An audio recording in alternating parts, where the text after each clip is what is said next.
Hello and welcome to another Tippling Philosopher video with myself, Jonathan M.S. Pearce. This is our part two of our romp through our book, which is, if I can show you here, this book, Aliens and Religion, Where Two Worlds Collide, assessing the impact of discovering extraterrestrial intelligence on religion and theology. So please pick that up at your nearest online bookstore, or order it from a real bookstore. That would be great. I am joined with my co-author, Dr. Aaron Adair. Aaron, would you like to sort of reintroduce yourself and I guess maybe even let the viewers know what we covered in the first episode in this series? Yeah. So again, my background is as the science guy. My PhD is in physics from the Ohio State University. I had also gotten degrees in mathematics and astronomy. Had actually professionally for one summer searched for extraterrestrial intelligence, being part of the SETI Institute. Um, and that was a big part of what the last discussion was about. Was basically the science of saying, can we actually say if we are alone in the universe or not, and what can we possibly say about not only the existence of ET, but where they might be, and how we might want to compare ourselves to our celestial neighbors. And I guess the TLDR of the last session was that there almost certainly are intelligent alien life forms out there that we'll call ET or ETI, extraterrestrial intelligence. Those are the acronyms we'll use. There's almost certainly intelligent alien life forms out there, but we are perhaps quarantined by distance, which is to say that the distances between us and them are probably so far that unless you really can harness technology that is potentially available, but realistically might not be, we might not be able to appropriate that kind of technology to travel those distances, you know, although you can imagine conceptually it's possible, physically it might not be possible, but who knows? It's unlikely that we're ever going to meet those alien life forms, but we could do, so on and so forth. And Yeah, that's a kind of open question. Is that broadly what you'd agree to? yeah. And because my background reminds me, it also would mean that because of the vast distances between ourselves and the most likely nearest civilizations, it's very unlikely that they are currently visiting us, let alone visiting our ancestors and popping by to put some rocks on top of each other and us somehow convincing ourselves that those were gods instead of anything else.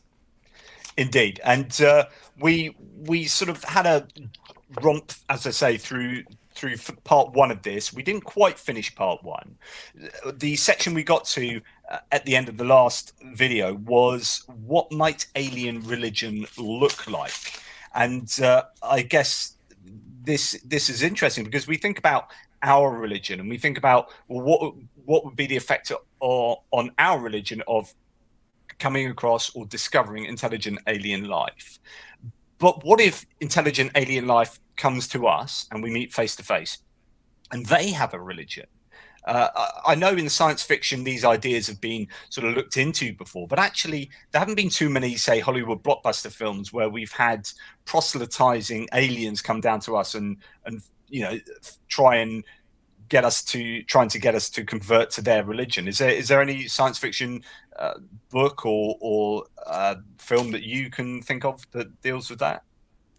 So, coming to mind, there are a couple different bits of sci fi where there are aliens that are religious, and that religion promotes them to basically be violent to outsiders.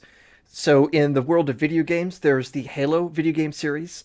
The main antagonists are known as the Covenant, and it's a collection of aliens that basically uh, have this ancient technology left around in these giant ring worlds that are called halos and given religious significance. And us pesky humans coming along, messing up their territory, and so they feel like they have every reason to completely genocide us out of existence because we have profaned their sacred spaces. That's in a very popular video game series. Another thing that also pops to mind as well is it started off as a comedy, but it ended up being less a comedy and more traditional sci-fi, The Orville, which is done by Seth MacFarlane, the person who does Family Guy. He's also a gigantic Star Trek fan. And The Orville is basically like, let's do the next generation of Star Trek again, but Seth MacFarlane is writing the script. So it has a lot of that kind of humor in it, and one of the alien species in there also has this religious dogma, basically to expand and create empire and suppress out all those other non-believers out there. They even have their own holy books, and hijinks happen when humans try messing with their religion. And I guess, and thank you so much, Sabra, who says, my book arrived yesterday. My wife started reading it, so I still have to wait a bit longer to dive in. I can't wait. Thanks for that, Sabra. Versavict, really kind. Luft Knuch here says, so Tipler proposes something imaginary as proof or disproof of something else. What kind of epistemology is that? How about making an assertion and proving it so from self-evident truths, axioms? Okay, the reason I'm showing you that comment is just to, because we haven't done that actually yet, and we probably should, which is what is the purpose of this book and how do we go about looking into this idea of the impact that alien life forms or the discovery of intelligent alien life would have on religion. And what we are doing in this book is we're not proving or disproving anything, is we're looking at the probability of, and we look at a particular type of God, which is omni-God, all-loving, all-knowing, all-powerful God, particularly the Christian version of that, because we know that better in terms of theology and philosophy. But we do spend chapters at the end looking at other religions as well. And the question we're asking is Christian omni-God more or less likely given the discovery of intelligent alien life? And that is that's a question we are looking to answer. We're not disproving the existence of God or proving. I don't think anyone could do that particularly well, because otherwise we'd all be believing the same thing if that proof was out there, but it's not. So this is a case of probability, and it's why we use something called abductive reasoning and abductive arguments, which are inferences to the best explanation. So we say, right, we have whatever data, and we talk about all the different data of what intelligent alien life would look like, be probabilities of them existing or whatever, and we say this data that we have does it better support the hypothesis of Christian omni-God theism, or does it better support the hypothesis of naturalistic atheism? And we look at it that way, and we say actually it sides with this side rather than that side, and that's abductive reasoning, which is inference, as I say, to the best explanation, rather than this disproves God's existence. Is there anything you want to add to that before we go back into where we were? Yeah, it's always worth noting that, concepts like God, even the philosophical concept of God, is still kind of a very abstract and malleable concept. So even if you find some sort of disproof, you'll just say, well, when I say, that the problem of evil disproves God, I will alter my definition of what goodness is so that way it could potentially be consistent. The most we're going to do is maybe we make some theologies so close to disproven that they're abandoned. And I'm thinking, like, for example, Ken Ham has basically said his theology declares that there are no extraterrestrials. So if Klaatu comes down tomorrow and lands in front of his home, his theology is utterly disproven. But that's, an exceptional case. He's basically setting himself up to walk into that rake if that's the case. But more often than not, what we're going to say is these problems are going to make theism worse, and you're going to have to do a lot more legwork to try to rationalize that belief. While atheists can sit back and say, all right, that works pretty well with our system. Yeah, absolutely. And so, yeah, the next question, as I say, that we were going to ask was, what might alien religion look like? We have human religions that we know quite well, obviously through anthropology and philosophy and history of religion, and myths with highly contingent sort of cultural artifacts, things that place it in a particular place in a particular time. Then, I mean, we can talk a lot about psychology, about how religion or the belief in God offers a psychological function for us, and out of that, we have that function, and then we develop all the nice bits around the edge that turns into religion and rituals and so on and so forth. But even rituals themselves have a psychological component to them and function. And then we look around the environment that we live in, and our religions often assimilate aspects of the environment. Is there anything you want to say about those kind of ideas and how religions develop maybe for us, and how they might develop in the same way for alien life forms? Right. So one of the things we tried highlighting in that chapter is not only the contingency, but also the immense diversity of religions just for us humans. And we also have this great diversity because even though all humans have, the basic same meat that makes up our brains and the fundamental bits of our consciousness, we still get this huge diversity of religious beliefs, strengths of beliefs, or even non-belief. If the aliens had identical evolutionary histories as us, they would be at least as diverse as us. And we, of course, have every reason to think their evolutionary history is going to be different because, again, it's so contingent. The things that they see in the night skies, the animals and plants they live with, the stars they'll see, the cycles of the solar systems that they'll see will be so different that it'll be almost impossible for them to have the same kinds of religious beliefs and symbols as we do. So, whatever the diversity of human religion is, what it is for aliens is at least as diverse, if not much more diverse than it is for us humans, assuming the aliens have religion at all. Okay, we'll come back to that in a second, but that's really interesting, which is to say that religion might not be universal. I mean, in the true sense of the word universal here. So it might be so parochial, so dependent, contingent, as you say, on these aspects of our environment that they wouldn't mean it wouldn't mean the same thing to an alien. I mean, we'll get onto the what we call the problem of particularity later, but I mean, you've got some good examples that you bring to bear in the book concerning how our religions take, for example, our night sky into account and develop stories out of that, which kind of staple our religious beliefs to our place in the universe and our time in the universe as well. Do you want to speak to that? Yeah, so if you go to the planetarium, they'll show you the night sky, they'll show you all these constellations, and the show presenters will also try to give maybe some of the stories of sometimes the weird things they have in the sky. So, for example, Ursa Major and Ursa Minor, the big and little bears, what we in the US will call the big and little dippers. They have similar names throughout Europe. Sometimes they're wagons or casserole dishes, but nonetheless, in the Greek myth, they are bears. And the thing that'll strike you as odd is that they have these really long tails. And the story will go that basically Zeus grabbed a couple of bears by the tail, swung them around and threw them in the sky, and in the process stretched out their tails. All right, that's a really weird and complicated thing. And this Greek myth of how that happened is actually based off older myths that people had been telling about these same constellations going back at least 10 or 15,000 years. And some of the science or some of the literature I was citing on this would suggest that the kinds of myths that are based on that same constellation set goes back to very ancient Siberia and the sorts of stars and the position of the stars on the horizon that hunter-gatherers were seeing, which makes you stop and say, okay, there's this long, complicated history that goes from what hunter-gatherers were seeing in Siberia 30,000 years ago to Greek myths, to me then as a planetarium presenter trying to explain to a lay audience how these stories come about. And if you were to grow up not on Earth, but in a completely different star system, you would look up and you wouldn't even see the same constellations because the brightness of the stars and the position of the stars depends on where you are in the galaxy.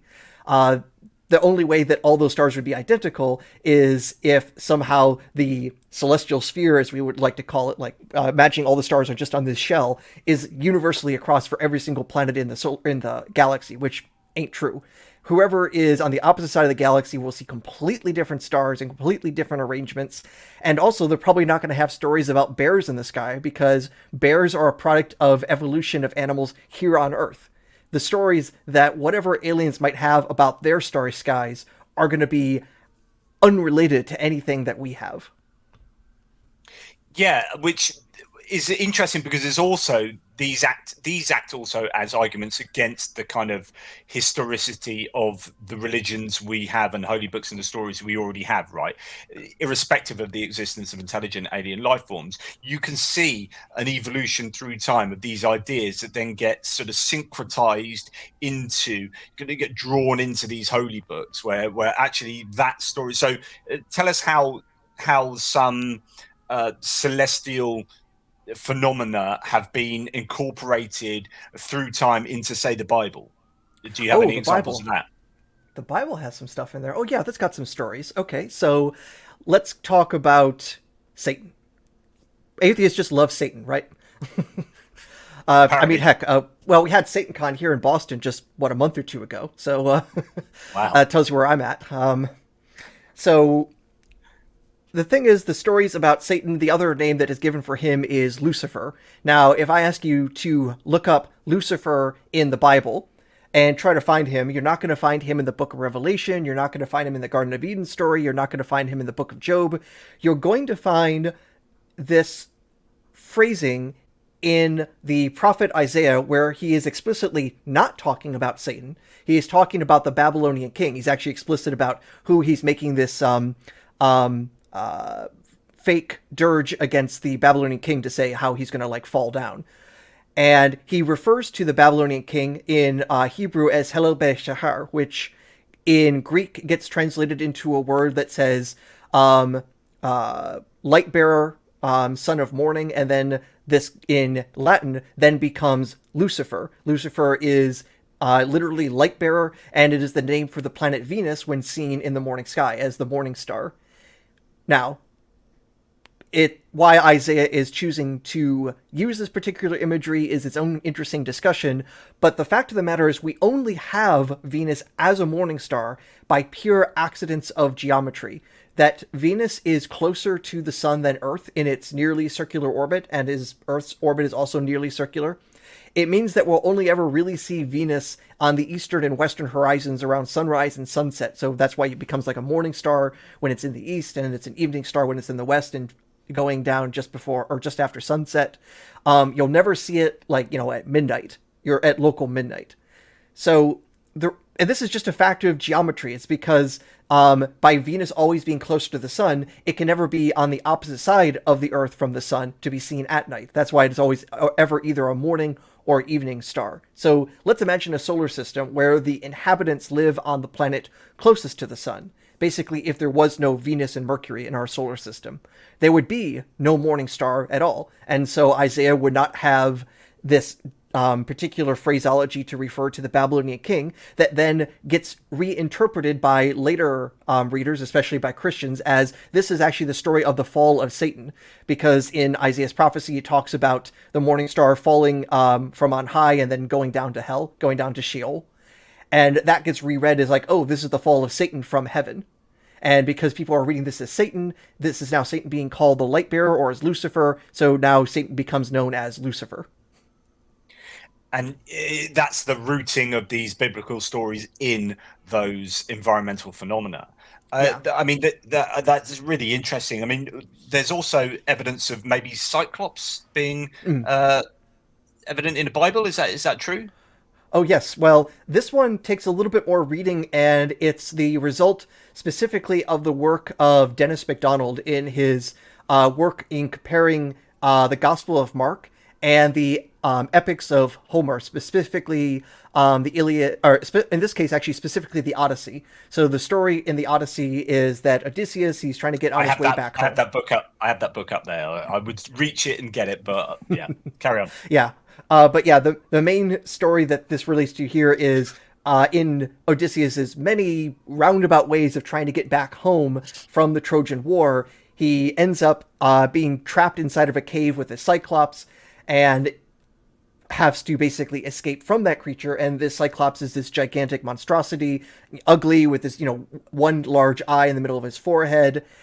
And MacDonald shows that there's a lot of interesting points of vocabulary and setup that shows that the story of the Gersonian demoniac is actually derivative, or at least aware of and using the story of the escape from the Cyclops by Odysseus. So, for example, the Cyclops' name is Polyphemus, and that name would literally be read as many-voiced. If you go to the Gerasene demoniac, he's possessed by a legion of demons, so he's like filled with many voices in his head. Things like that. The Gerasene demoniac says he lives in a cave, he's super strong, just like the Cyclops is also living in a cave and extremely strong. It begins and ends with these sea voyages that Jesus does, just like Odysseus does. There's a lot of these interesting comparisons, and ultimately it looks like Mark, the Gospel of Mark, is trying to emulate this story for his own storytelling purposes. And this Cyclops story itself, of course, is not full cloth invented by Homer. These stories about escaping one-eyed monsters is actually not uncommon. And the interesting thing is we think we know where the Cyclops comes from, and it is an accidental discovery of elephant bones. If you never saw an actual elephant in your life, but you just saw these giant bones in the ground and you see the skull of an elephant, there's this one really big hole that looks like it would be right in the middle of a man's skull, and that one hole would actually be the hole for its trunk. But it's located in such a way that it makes it look like, oh, here we see this giant moth or this ugly creature with this one big eye up here. And this is a very probable case of the origins of the Cyclops myth. One of the books I have on my shelf that is a little hard for me to reach because I'm in space is called The First Fossil Hunters. And it's basically to show, like, here's all the evidence that the Greeks and Romans were going out collecting all these fossils of, like, elephants and dinosaurs and things like that. And it looked like they were saying, hey, here are these dragon bones, or here are these monster bones, or the bones of Achilles and all these other heroes. And it's like, if you don't know better, you get these sorts of things mixed up. So the whole point of this is we went from the existence of elephants, the discovery of elephant bones creating the Cyclops myth becoming part of the epics of Homer, and then these stories then being emulated in the gospel accounts of Jesus. So you literally go from dead elephant to living Jesus. Incredible. Yeah. And then, so this then leads one to conclude that religions are kind of evolved systems that come out of our place in society, our place on the world, and our place in time. And that would be the same for religions. There's some interesting questions coming from people in the live chat. Daniel, thanks for joining us. Really good to have you here, mate. Is it possible you could have a race of aliens that have a hive mind, like a Borg, but they have one religion which is totally untrue? Goodness, I don't know how to unpick that. Whatever that religion would be, it would have to have some very different functions in that society, because I mean, people will point to and say religion is there for, like, creating and instilling a sense of community, a sense of belonging. If you're already a hive mind, problem solved. And I mean, you can't really have, like, a separate priesthood. It's whatever religion in that context would be, it would be so different from anything we have here in human history that it might be hard to add it to the collection of possible religions. I don't know. Interesting. That's something to think about. Thanks for that, Daniel. And Jerome, great to have you here as well, Jerome Roloff. So would there be a theoretical difference in a god for silicon-based life or a synthetic race? And we talked a little bit about this in the last video in terms of what alien life might look like, and would we more likely come across technological evidence for intelligent alien life existing. That's not to necessarily say that the alien life would be technological per se, but then synthetic life. I mean, what are your thoughts about synthetic life? I guess the question is, like, in some ways we are getting closer to creating a synthetic intelligence. I don't think, for example, ChatGPT is actually intelligent, but it sure seems like within a couple generations we're going to have a true form of artificial intelligence. Will it actually be religious? Will we actually, like, add in literally a god subroutine? That's a good open question, and I guess it's also a matter of what kinds of...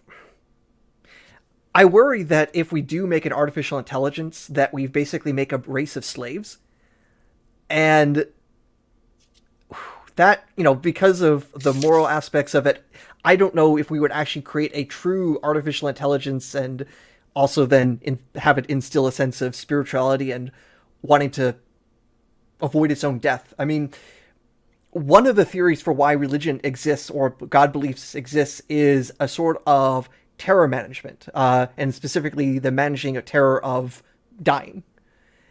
If an artificial race, an artificial intelligence is created and it either doesn't know or doesn't care about being turned off, then it won't have that terror. Not to mention, can you program in terrors or a terror subroutine? I'm not sure.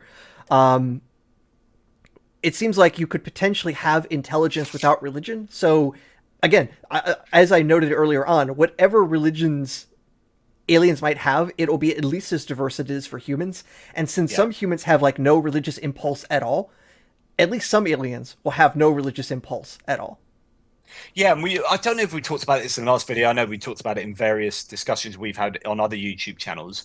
But there's this idea that if you look at the trends on Earth as it is, the more we have moved through society and evolved, and the more advanced we've become, I guess, as a civilization, intellectually, technologically, sociologically, maybe all of this is arguable, of course. The less religious we have become, and obviously there are lots of correlations and causations going on with why that is, and why in particular societies and why not in others. And there's a lot to do with existential security. Places like the Nordic states have the least religiosity because they've got really good welfare system, high education. They don't, if you lose a job, you don't worry that you're not going to exist by type thing. You're not going to die because you don't have a job. So therefore there is no functional need for God. But anyway, aside from all those ideas, you could possibly imagine an intelligent alien life that has existed for thousands, maybe hundreds of thousands of years longer than we have, and you could take that, you could extrapolate the trend line for where we are going with religion and say, actually, there's a high probability that we come across of more advanced intelligent alien life form that they might actually be atheistic. Was that something that you think is plausible? On the premise that atheism is true, I think that will become the more likely thing, because in the same way, more likely than not, we're going to have a similar conclusions on scientific matters. Like, I doubt we're going to find an intelligent species that can travel the galaxy but doesn't believe in the existence of atoms. In the same sort of thing, if we're correct about God conclusions already amongst the two of us, then if the aliens have the same kinds of evidence, that we'll come to a similar conclusion. Now, conversely, supposing they're 10,000 years ahead of us in philosophy and science, and they have much better proofs for the existence of God, then that might force us to change our minds. But again, that assumes some form of theism is true, and it's possible to collect that sort of evidence, and the aliens have already done it. Yeah, and I think this SK is kind of along this similar lines to what we're talking about, which is, I suppose, this functional element that belief in God, acts as or fulfills. SK says religion is likely related to society if society exists. So when there is a community, the concept of living together would also likely be represented in the design of a religion. No, or not necessarily the design of a religion, but how it evolves. It's a bit like evolution. It's not arguably, for the atheistic scientific naturalist, evolution is not a design agency, but it has these influences that mean that certain organisms develop in certain ways, right? And in that sense, a religion will develop in a way that is constrained by the environment out of which it grows, and that would that's relevant for different societies around the world in the same way that would be relevant to intelligent alien life forms, and a religion would be fit for their purposes, if you like, which talks to this kind of psychological aspect. Mm-hmm. So you also talk in that chapter, because I think you wrote this bit, which is perhaps aliens have no God concept or no mythologies at all. I mean, that's interesting. That a society, yeah, we can imagine a society that might be atheistic. Could you imagine a society that maybe didn't even develop mythologies, that maybe aren't as, I don't know, metaphorical as we are, or have imagery or language, use language in the same way that we do? I don't know. There are just all sorts of ways that you can imagine intelligent alien life existing. Yeah, I mean, just to bring this to more recent cinema, I'm thinking about from the Marvel Cinematic Universe, Drax, who is a character in the Guardians of the Galaxy, and he has like no metaphorical concept, so everything is literal. Where it says he's not going to understand what you say with metaphors; it goes over his head, and he says like nothing goes over my head. I'm too quick. Yeah. So you can imagine someone like that just has no sense of metaphorical storytelling and things like that. It's just here is literally what happens.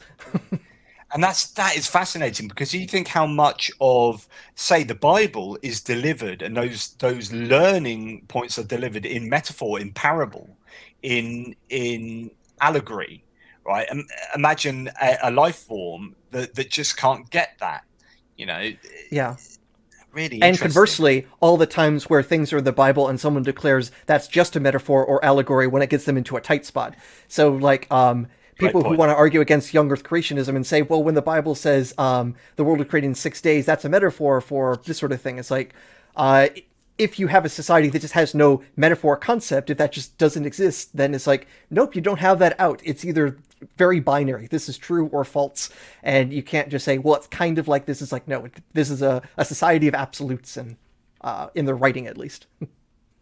Yeah, and I know this is hopping forward into the book a little bit further, but later on in the book we talk about the work of a chap called Ashkenazi. I think he a sociologist of religion, or yeah, I can't remember, but he talks about religion being broadly split into three categories. So Hmm. three classes of religion in general. One, proselytizing religions, so religions where you go out and try and convert other people. And you can think about all the religions in the world and see where they fit. So where would Christianity fit? Where would Buddhism fit? Where would Judaism fit? I mean, do Jews go out and try and make other Jews? Is it a really proselytizing religion or not? Class two, isolationist religions, and three, agglutinative religions. So they do not proselytize and they do not reject other religions and often assimilate their beliefs, the other religion beliefs, into their own. So you can imagine an alien life form coming to Earth, and what religion might they have and what class would it fit into? So they might have a religion, but it might not be a proselytizing religion. So if you think about how the conquistadors in in the time of the Spanish conquistadors and the New World and the Aztecs, of course, Christianity is very much a proselytizing religion, and going there, and it's all about converting other people. But that's not the religious situation of all religions in the world. So it's just worth considering that, I guess. I don't know if you have anything to add to that. Only that those borders can be a bit fuzzy, since very different versions of Christianity can be elsewhere on that spectrum. Like Good the point. Amish, Really for good point. example, are very against proselytizing. They think that is prideful, and so they don't proselytize, or at least very few proselytize. As an Yeah. example. Yeah. Uh, so, sorry, were you going to say something else? No, no. Just to confirm, the conquistadors very much were not agglutinative or isolationist. I think that's fair to say. Yes. Yeah, agreed. So now we go into part two of the book. That was finishing part one and really finishing off what we didn't get a chance to say in the last video. So now we go on to sort of what would be the reaction if we came across alien life on Earth, and how all people might react, religious or non-religious. And there's going to be a lot of psychology involved, and I guess it's going to depend as well on what type of aliens we come across. So if we're discovering microbial life on even one of the planets of, I don't know, you're going to correct me here, one of the planets of the moons of Saturn. That's a No. good option. Okay, good. So, so we could find some microbial life, and that wouldn't make everyone go nuts, right? In fact, a lot of people would be like, "That's awesome." Whereas if we had a big grey, big-headed alien come down with those huge black eyes in a spaceship, and then greet us with a ray gun, then we might feel a little bit different, right? So there's a whole spectrum of different contexts here. Yeah, exactly. As you say, like if I, for one, will tell you, if we discover microbial life anywhere in the solar system, I'm going to go out and buy like 3 different bottles of champagne and just pop all those corks, just because that is so phenomenal and amazing to me. But in a real sense, does it actually change our day to day lives? Not really. On the other hand, if I wake up and I look in the sky and there's this gigantic eyeball for this planetary size alien looking down at me, my world just changed in a very fundamental way. Uh, let's be fair that if the aliens are powerful and close, that is going to have much bigger impact to us socially than if they're minuscule and very, very far away. So one of the scales that's developed for actually trying to assess that level of impact is called the Rio scale, and it takes into account how far away is the signature of alien life or intelligence? What kind of signature is it? Is it far away, close? Is it possible for us to actually have two-way communication, or is it just us vaguely knowing they're over there? And using that sort of scale to say where we expect there to be low impact versus high impact. Finding microbial life in another solar system going to be probably very low impact. Intelligent life close enough that we can actually have like two-way radio communication, high impact. Aliens walking around on Earth with ray guns, very high impact. Indeed, and if aliens did come to us and literally stepped foot or stepped slug Slither. undercarriage on slithered, thank you, onto Earth, then the chances are that they would be hugely advanced from us in terms of technological advancement, scientific understanding, and knowledge, and so on and so forth. Like hugely more advanced than us, and that then carries with it very different calculations as to risk and how we would deal with that, and and there are these ideas that actually we could treat them as gods themselves, right? Because they would appear to us as gods, perhaps. Is this a realistic outcome? I think it's a fair comparison. So, some of the back of the envelope calculations we did for if an alien spaceship could actually get to Earth and using energies to get up to a significant fraction of the speed of light, so that way it doesn't take geological time periods to get here to Earth.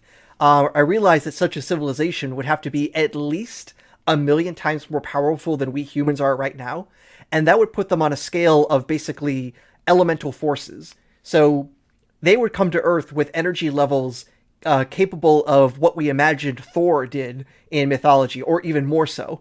So if thunder was considered divine, this species would have at least the same level of power. So we should probably say, well, if we thought thunder was a god, these guys should qualify. They get in the club, and if you don't think so, they might club you in the most technologically advanced way possible. Uh, at the very least, my expectation would be an extremely powerful species coming around will get at least some worshippers.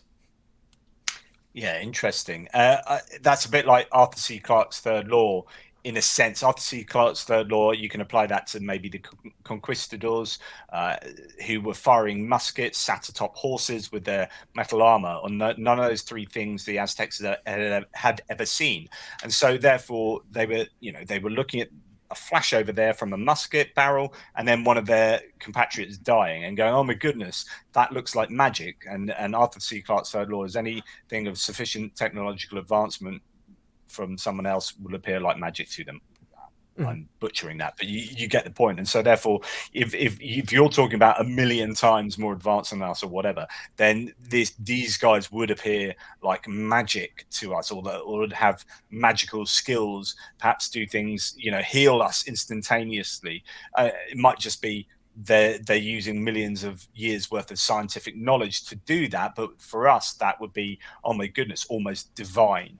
And you can imagine we might have these reactions whereby, oh my goodness, God has come to Earth, and that's an interesting thing to consider. Yeah, all the more so if they can not if they can instantly heal or even seemingly bring back the dead. I think the best Hollywood example of that is from The Day the Earth Stood Still from 1951. Klaatu is the alien messenger from beyond coming to Earth. Humans be humans, so people shoot Klaatu. He ends up dying, and he gets taken back to the flying saucer and being resurrected by the technology in there. To us, that is not just supernatural. That's just basically Klaatu basically saying, I'm the real Jesus now." In many ways, Klaatu is a Jesus character. He comes from the heavens to bring a message of peace. He's killed for bringing that and brought back from the dead, and then gives a final message of do good or else, which is very Jesus-y. But I guess the question, if we were visited by aliens, is what would be the point of them coming all that way? Because we talked in the previous video about how it would require huge amounts of energy to travel the kind of distances we're talking about, wormholes aside. And maybe you can talk about the plausibility of that kind of a get out of jail free card in terms of intergalactic travel. But what would be, if you are having to harness huge amounts of energy, why would you come all the way across the universe to visit us and then, pick a drunken person and probe them up the butt? What would be, is that really what you need from that, and is that worth that investment? What's your return on investment? So is it just, would you come all that way to find a particular rock that, well, I'm sure there are other planets you could find out much closer that don't, so on and so forth. So what ideas do you have about why intelligent alien life might want to go to extraordinary lengths to visit other planets? So I find it exceedingly dubious that they would come here for the purposes of resource extraction. So the idea that they would have to come here because they need our water, they need our gold, or things like that are, on the face of it, absurd. Because one, their solar system's got that stuff too. In fact, water is the second most abundant chemical in the universe.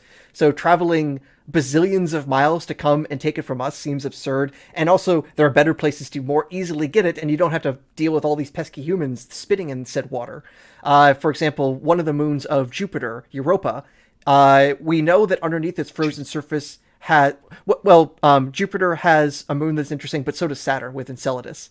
There are multiple moons we want to check out for possible life, but Europa in particular, we know that it has more liquid water underneath its surface than all the oceans of the Earth combined. So if they really wanted water, they should stop by Jupiter, not go all the way to Earth and drain all the water from all those humans and those whales and all the other precious animals there. And you would think that with a civilization that would be a million times more advanced than ours, they would be able to develop things from scratch. Do you know what? Generate, like, chemically create any element that you would want. I mean, that's surely a conceivable thing, and would require far less energy than shooting across the galaxies. Yeah, I mean, heck, we're getting with 3D printing, it's like, there's even more stuff I can do here at home and have built at home. I don't even have to necessarily drive to Home Depot to get sort of things. I could just print them right here and now. With much more advanced technology, it's like, yeah, why leave the solar system to get supplies when with our fusion generators we can produce any element we want, with our synthesizers put together and produce any chemistry we want. Yeah, the idea that you're gonna throw a bunch of your civilians into a shuttle for thousands of years to travel to another star system and come back, it's like, this is not an economically feasible plan. No. And actually, so Ender has got some really good points here. I don't know, we might end up talking about these in the next video. If you're partial to Thomism, so this is Thomas Aquinas' philosophy of St. Thomas Aquinas, you might conclude that if aliens exist, they might not have rational souls. And if they do, then Thomas would likely conclude that they would need to worship God the same as anyone else. But as with all things, the Catholic Church doesn't speculate, but develops as needed.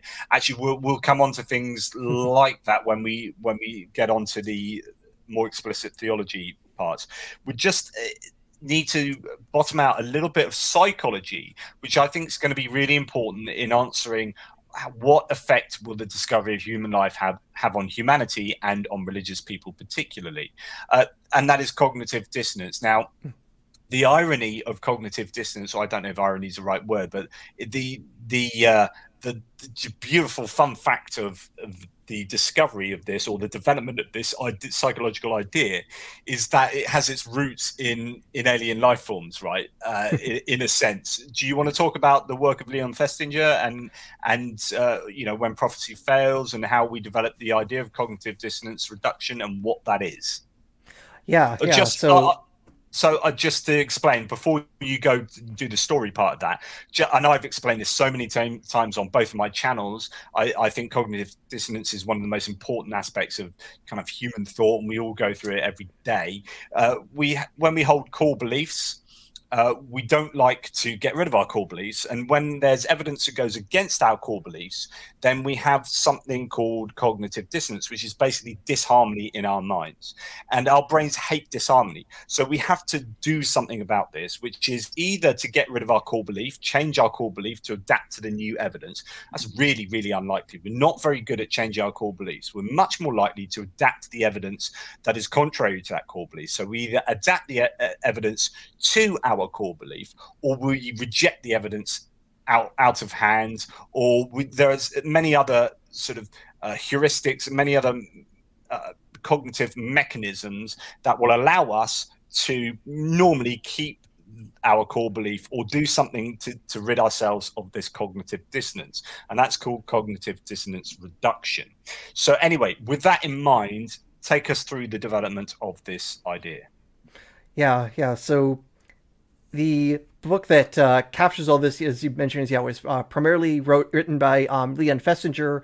He and a number of his graduate students were studying this religious cult that had developed in the early 1950s, and because it was the 1950s, the thing that was really getting big, besides greasers and things like that, were UFOs. And this UFO cult came to believe that basically the end of the world was nigh. That I think towards the end of 1953, I might be off on the right year, where they thought towards the end of that year, basically the end of the world would come and only the good members of their new religion would be taken up by the aliens and their spacecraft and spared all the wailing and gnashing of teeth that would come to everyone else remaining on Earth. So basically a kind of secularized or UFO version of the rapture in that sort of way.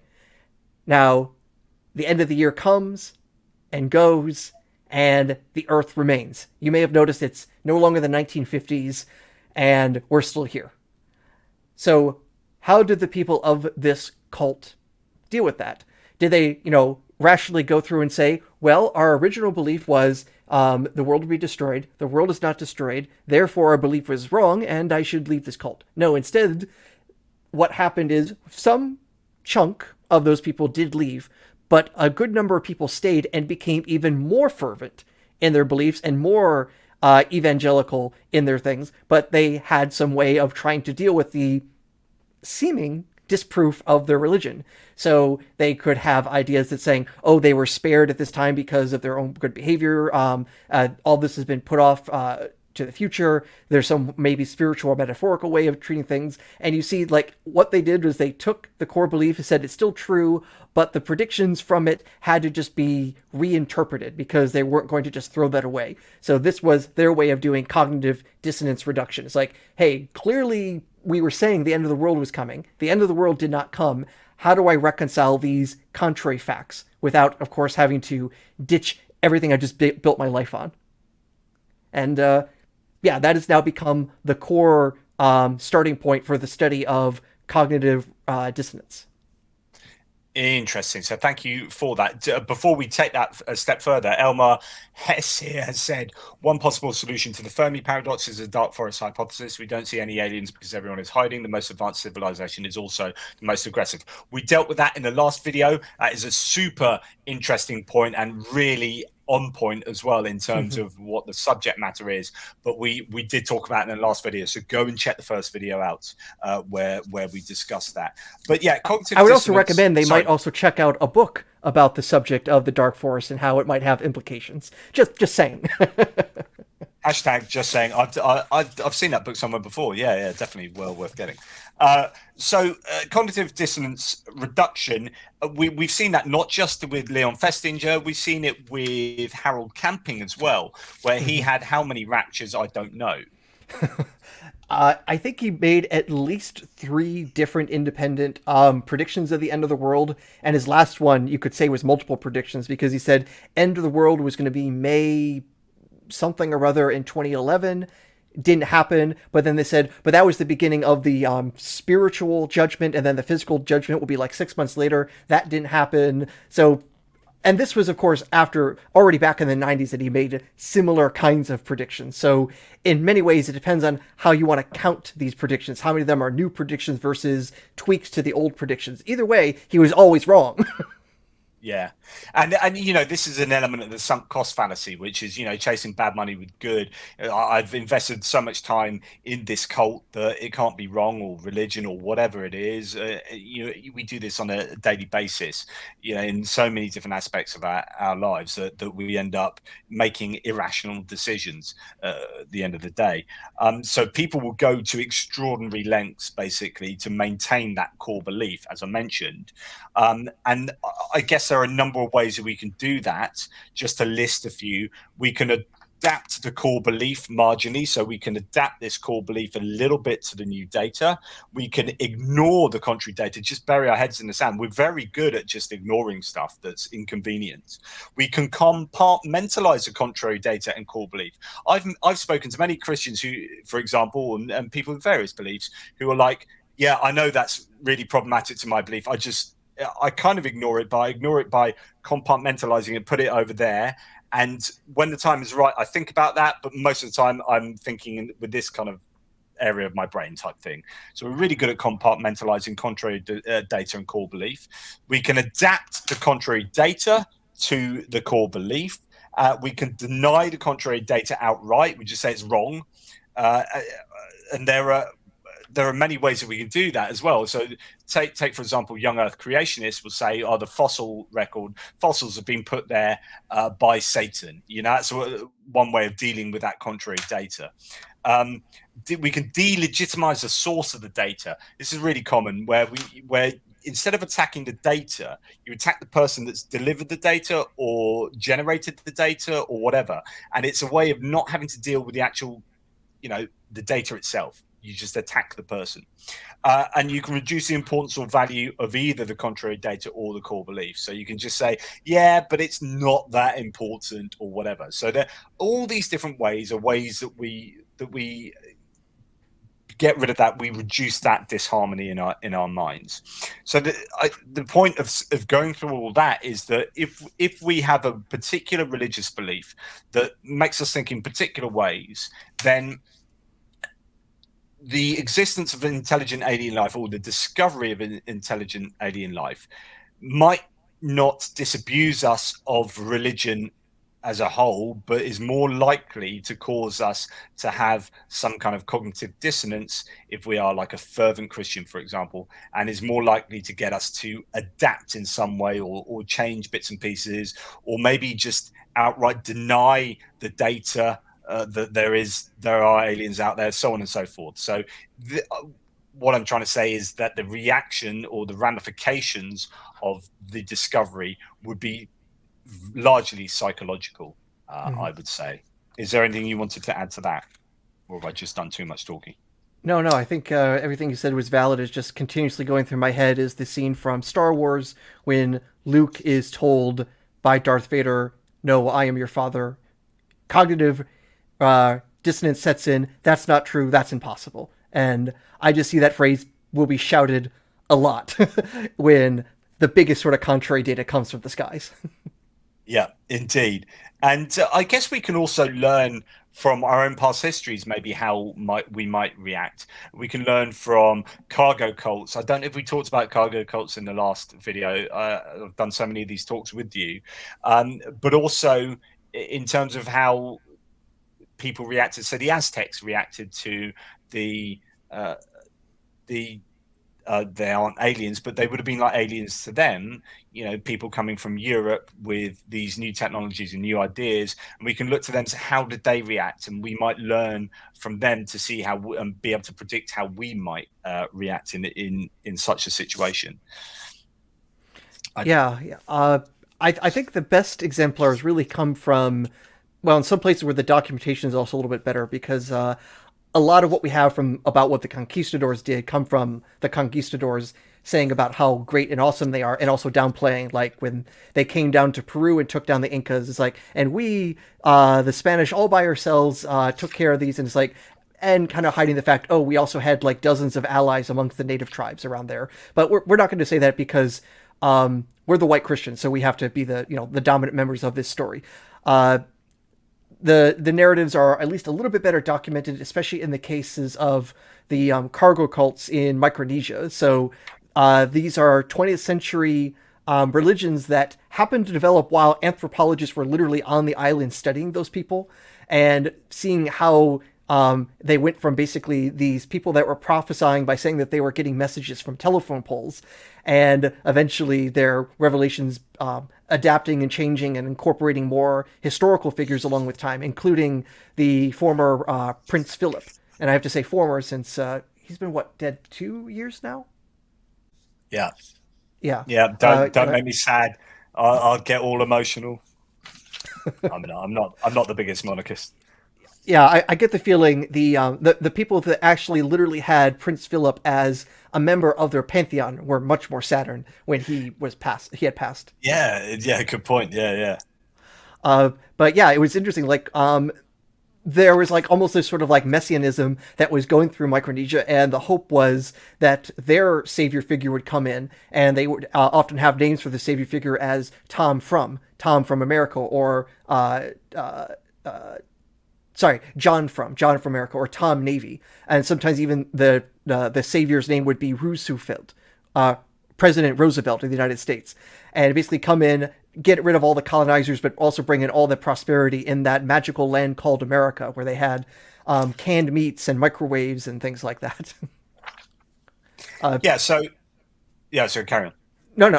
I mean, that's the basic thing. Like, this religion developed, and they were obviously inspired by the amazing technology coming in by, quote unquote, advanced cultures. And I should say, not even that, but cultures with advanced technology, and then finding that wondrous, and of course, also wanting to be part of that sort of technology havers, and thinking that some other related supernatural force will come in and give them spam and radios.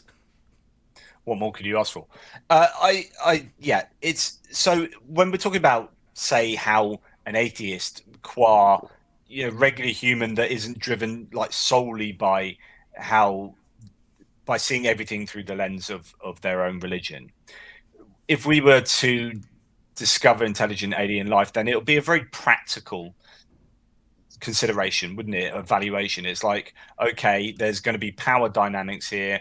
We're on the receiving end of a bit of a power asymmetry if they've come to us, but if we discover them from a distance, then that might be very different. And it's going to be talking about practicalities and what we want out of this, and rather than having to think in terms of an existential crisis, or at least a kind of spiritual existential crisis. It might be like, oh my God, we're all going to die because those aliens are going to be more powerful than us. But it's going to be very much a practical discussion, I would assume. Yeah, which would, Yeah, of course, involve an awful lot of psychology as well. People going, panic! some will panic, but I wonder, of course, how much panic there will be, if for no other reason that there's already a good fraction of people in the U.S. who already say that they do believe in extraterrestrial intelligences and they think the UFOs are actually real.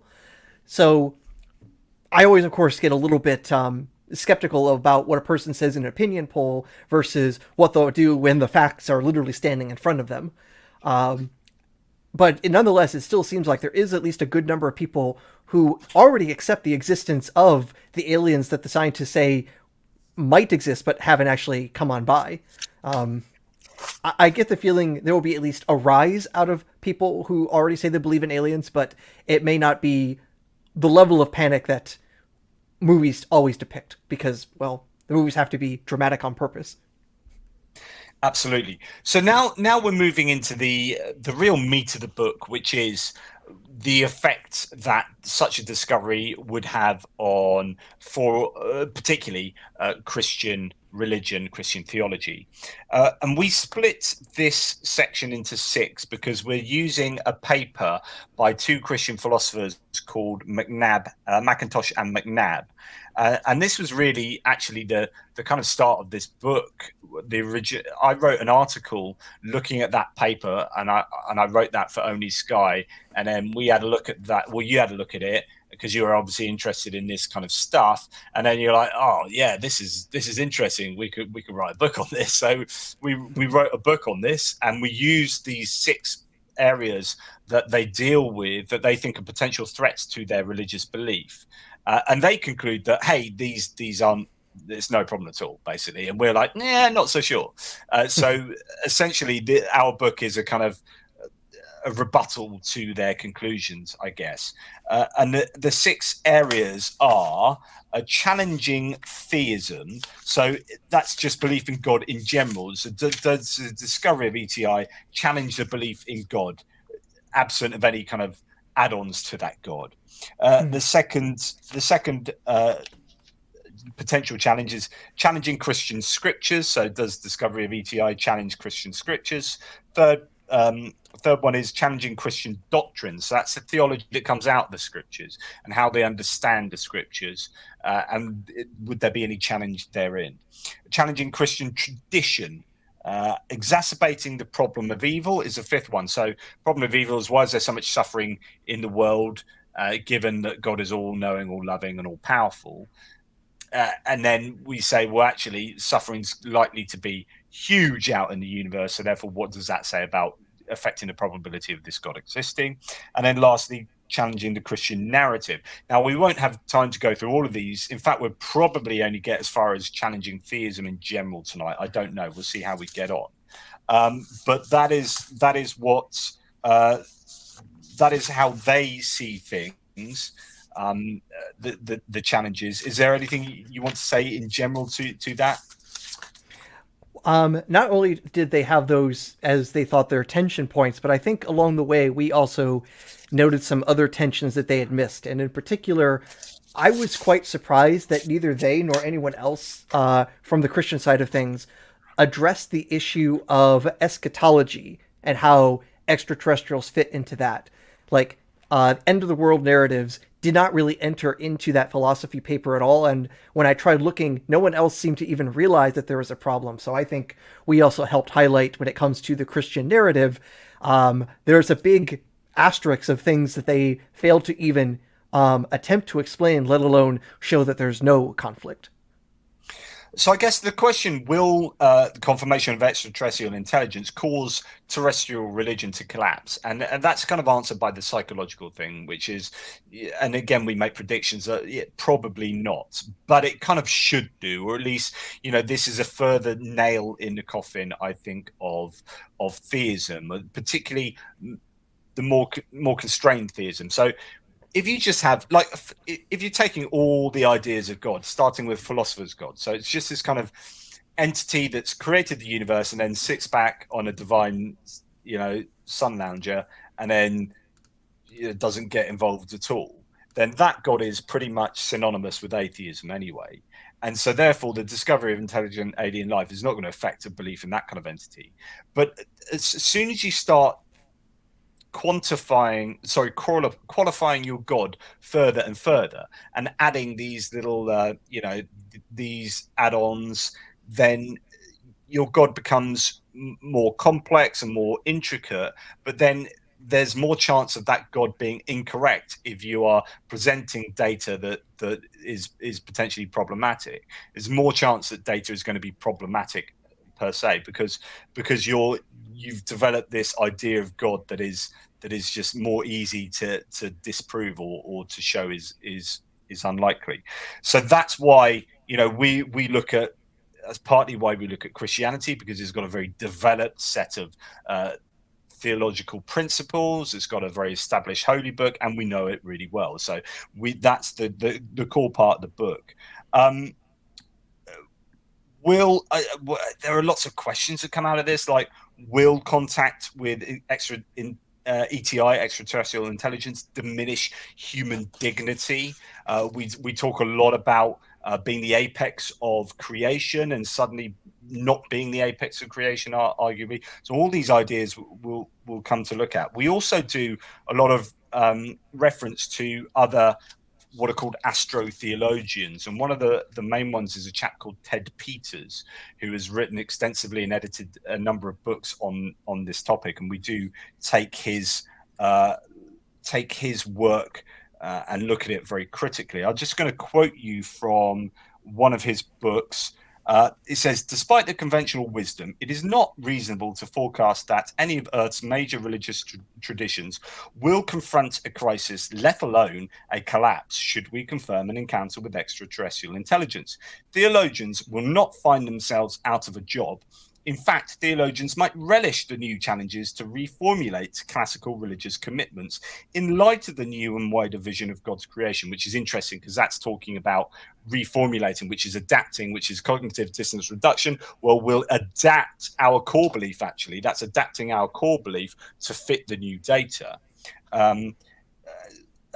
Traditional theologians must then become astro-theologians. Perhaps in preparation of this eventuality, the time is now ripe for some speculation. What I forecast is this: contact with extraterrestrial intelligence will expand the existing religious vision that all of creation, including the 13.7 billion year history of the universe, replete with all of God's creatures, is the gift of a loving and gracious God. So he takes the whole discovery of ETI thing and says, yeah, it's not a problem for religion. Religion will adapt. And in fact, it will just show how wonderful God's creation really is. Do you have any sort of thoughts on that at all? It sounds like to me someone making the argument when the Supreme Court in the U.S. comes down with this new ruling, it'll be great because it'll make all sorts of jobs for lawyers who have to litigate all the lawsuits that are going to happen because of this decision.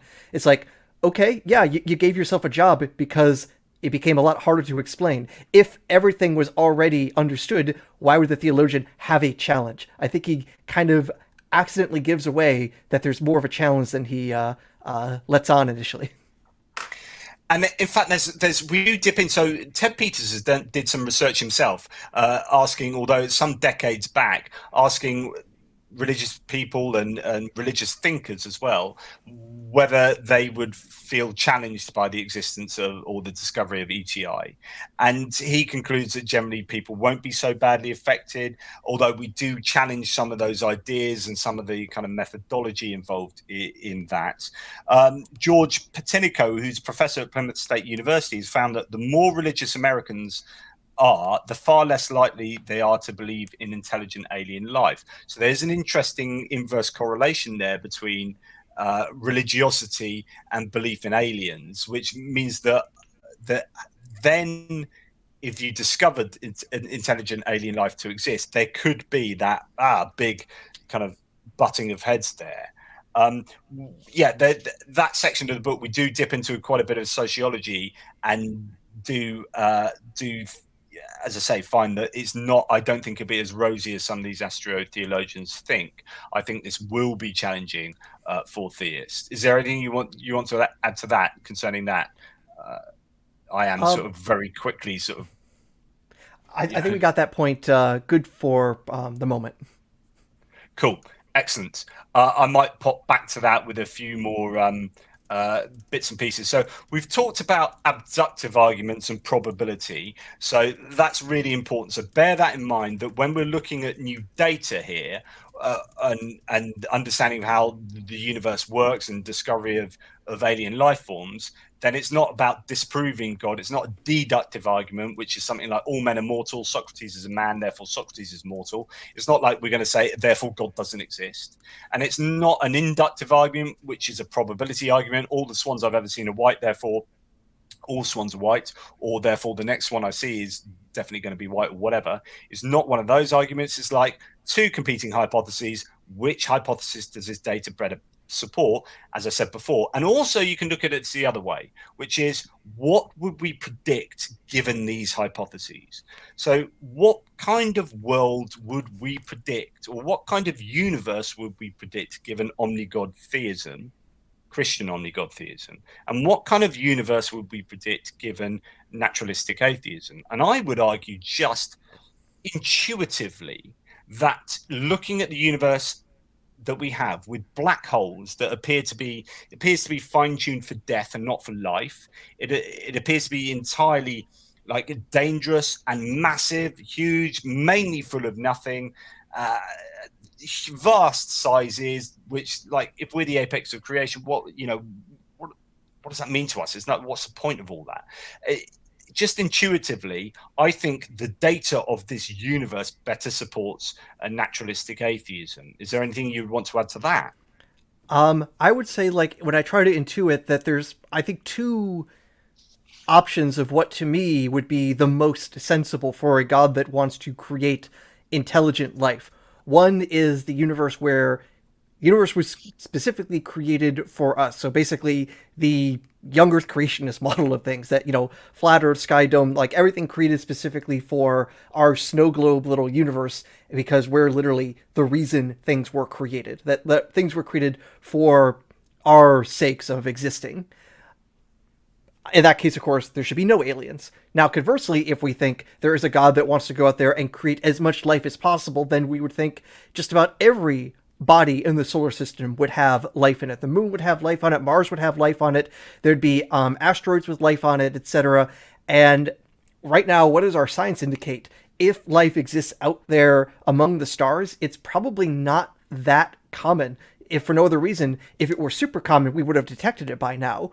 So it looks like life is just this thing that randomly just barely is able to claw itself into existence, maybe just long enough to start writing excellent books about the subject of science and theology. That is the sort of thing I expect on. Occasionally, it just pops out because there's just so many opportunities in the universe for life to exist rather than it's created for the express purpose of producing living, thinking creatures. Yeah, so I think this is a really important point. This is the heads you win, tails I lose approach that Christian theologians and apologists have, which is the fine-tuning argument. So the fine-tuning argument basically says that the constants of the universe are so finely tuned, they're so precise that any other way, either way, for any of those constants, and life just wouldn't exist. Therefore, God exists. So it's like it looks like everything's been so finely tuned that only in those exact configurations can life exist. And then you look around and life is just clinging on to this planet, and it's really, really difficult for life to exist, and actually there's far more chance that life will be snuffed out. And theists use this as an argument to say therefore God exists, right? And you're like, okay, so let's grant you that. And then you go exactly to what you were just saying earlier, which is now imagine the universe is teeming with life. And not only is it teeming with life, I mean, life on all the moons, on all the planets, or even life between the planets, and life inside the planets, and under and over, and to the left and to the right, because of course there's left and right in the universe. So just there's life everywhere. But not only that, but you could play around with the constants, and you could whack a constant 30% that way, and life's still going to exist. And you could whack a constant 90% that way, and life's still going to exist. If that was the case, then you would say this is surely fine-tuned for life, because it's so easy for life to exist, and so much life exists that surely that can only be explained by God. And so you have this situation where at the one end of the spectrum, it's evidence for God existing, and at the other end of the spectrum, completely other end of the spectrum, evidentially speaking, that is evidence that God exists. And you're like, hang on. So whatever the data, this is an argument that God exists. No, I'm not having that. I'm not having that. You can basically suppose that God exists based on all and any data. Yeah, that's what we call a bad hypothesis. If your hypothesis can predict anything, it predicts nothing. That's, do you know what? That is much. You've just summarized about 10 minutes of me banging on in like 5 words. So thanks. Very good. So yeah, I have that issue with the fine tuning argument. I also have an issue with just, again, it's this intuiting like the universe and trying to understand whether it's something that we'd likely expect or predict given omnigod theism. And I know I've done this before, but I'll give you my rabbit hutch analogy again, which is that you know, you know that I absolutely love rabbits, right? And I'm like, Aaron, come around my house, mate. I want to show you my rabbit hutch that I've just made. You're just always talking about rabbits. It's rabbits every day with you. Just rabbiting on about rabbits the whole time. And I'm like, yeah, I'm going to show you my new rabbit hutch. And I bring you around to my house and say, come through. And I show you to my back garden. You're going to love this. My rabbits. And you know, I've got 3 rabbits that I absolutely adore. And I've designed this rabbit hutch and rabbit run for them. And I show you outside and say, look there. You know, I've got 3 rabbits. Well, I've got this run for them and this hutch. And the hutch, by the way, stretches up to the moon. Right, the building I've built for these rabbits stretches up to the moon. In fact, slightly further than the moon. It's absolutely massive. Of course, they can't get up there. There's no use for them to have that amount of space. But it's up there. My hutch goes up there, and then you look at the run, and you're like, what's that over there? It's like, oh, just at the end of that part of the run, there's this like exploding volcano that spews out hot boiling oil, and if they get near that, yeah, they will burn to death. And over there's a really cool vortex. If they get too close to that, they just get sucked in and vaporized. And over there, those mushrooms I've got down on the floor over there, they're really tasty mushrooms. I like them, but it does give them Ebola. But yeah, but you know how much I love these rabbits, right? So it goes on and on like this. You're like, dude, I'm looking at, and you say to me, Aaron, because this is how you speak, dude, you say, dude, I'm not so sure that actually this rabbit hutch is entirely what I would have predicted before I walked out into the back garden to see this. This is not what I predict on the hypothesis that you love rabbits. Right. And on the other hand, if you're Michael Behe and you hear there's a mushroom that gives you Ebola, there's like, oh, that has to be intelligently designed because that requires some amazing genetic engineering. And I'm being a little facetious, but on the other hand, Michael Behe, famous for irreducible complexity, actually did argue that basically there are features in the HIV virus that were intelligently designed. So God designed HIV. But you kind of Great have theology. you have to go there though. So if you are full into sort of omnigod theism, then that's what you have to agree, that everything is explicable through the lens of omnigod theism, Christian omnigod theism, if that's your particular flavor.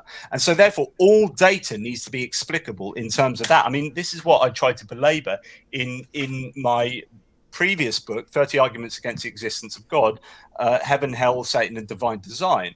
A nice, easy book to read that, but I talk about that a lot. This kind of like, well, how do you make sense of all this data, and what hypothesis does it better support? And I just think when you look at the universe and the characteristics of the universe, it is just more fine-tuned for death than it is for life. And I think it's more likely on naturalistic atheism than Christian omnigod theism. Is it anything to add? I guess you could also one thing to point out when it comes to, is the universe designed for life or death? In a trillion years from now, will there be life at all?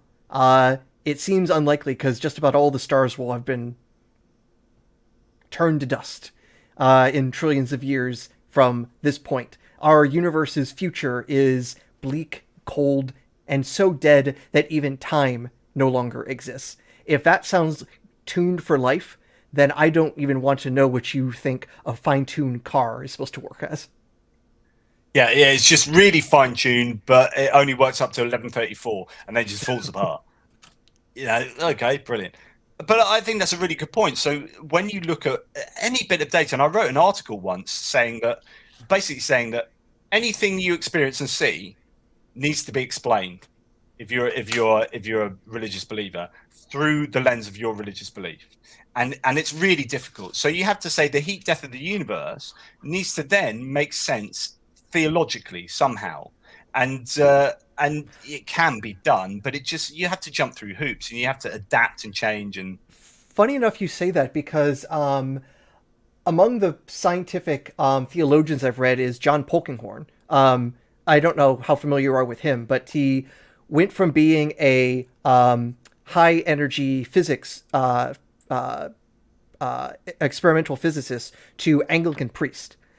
And he wrote a whole bunch of books, I would say well-written books, trying to show like the nature of science-religion interactions.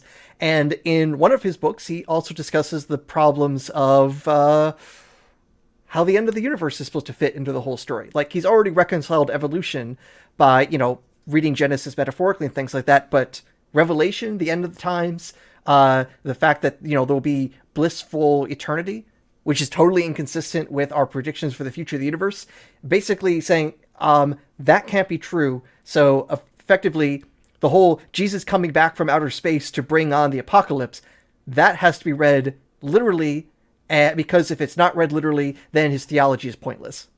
So I would say if such a science-minded theologian has to come to that conclusion to basically deny the future science, there isn't that much hope for reconciling. Yeah. And we get on to so this is in the area of like general theism, right? So we're not really talking about particular theological concepts here outside of looking at God in terms of omnigod theism. So all loving, all knowing, all powerful. And the reason why we choose that version of God is because that's the most prevalent version of God in the world. It's what most religious believers adhere to. Now, there are going to be many who don't, and in that case, some of these arguments won't jive. But it's quite a problematic version of God if you don't believe God is all powerful, all loving, and all knowing. You are kind of devaluing God, I would argue, and it's not really what's understood, certainly by mainstream Christianity, mainstream Islam, and Judaism as well. Although, you know, maybe Judaism is a little bit more funky. So an area of arguments that I think are pretty powerful that are interesting to look at when we understand the existence of ETI are disteleological arguments. So teleological arguments deal with kind of design, purpose, and meaning, and that kind of stuff. Disteleological arguments are arguments that talk to bad design, poor design, and there are many examples of really, really poor design. You know, we can easily choke. I mean, I talk about a lot of these in my chapter on disteleology, and there, we can choke to death easily. We die in childbirth too easily, so on and so forth.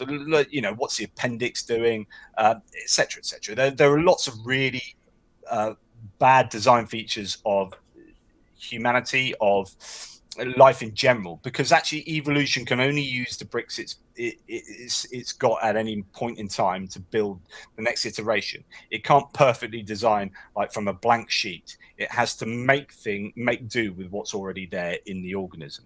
So, and that's not to say that evolution has an agency, but that's the way of talking about it. So bearing in mind that there's really poor design, and that alone, without even bringing aliens into the conversation, that alone is enough to, I think, show that this kind of God is highly unlikely. Again, as I show in there. Do you want to just re-explain the Copernican principle again, and then I'll bring in why that might have an effect on this argument? Yeah. So the Copernican principle, while it takes its name from the early modern astronomer, it's basically a statistical result. If you don't have any reason to think otherwise, you should think that you are an average result in some sort of statistical distribution. If there are some value that is normally distributed, you're more likely to find the value close to the midpoint, close to the average, rather than far away, because the far away values are the rare ones, the exceptional ones. You are more likely to be normal than exceptional, given no other evidence to the contrary. And that would mean, of course, that when it comes to the goodness or badness of our own design, that aliens will also have a similar sort of distribution on there, that some aliens will be extremely well adapted with certain features and also have some rather maladaptive features. And we can imagine quite a variety of the sorts of things that can happen over not just evolutionary history, but all the possible worlds that can exist around the other stars. So the Copernican principle will say we're going to sit somewhere on balance. We're probably going to sit somewhere in the middle of the bell curve, which means that whatever characteristic you're talking about, whether it be intelligence, morality, suffering, whatever, we're going to have like an average amount of in this world or in this entity and in my body, whatever, right? Or generalized. So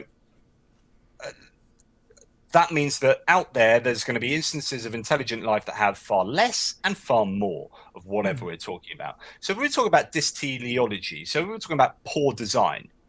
Not only are there now possibly infinite instances of poor design to add to these examples of poor design. So we are increasing the sheer number of instances of poor design, and that might have an effect on the probability of omnigod existing, but also the level of poor design. So you might think of the worst case of poor biological design. So understanding that everything is designed by God ultimately. So even if evolution is the mechanism, then God has designed evolution. And as things come to pass with evolution, then that is what God ultimately would want. Otherwise, he would have it otherwise.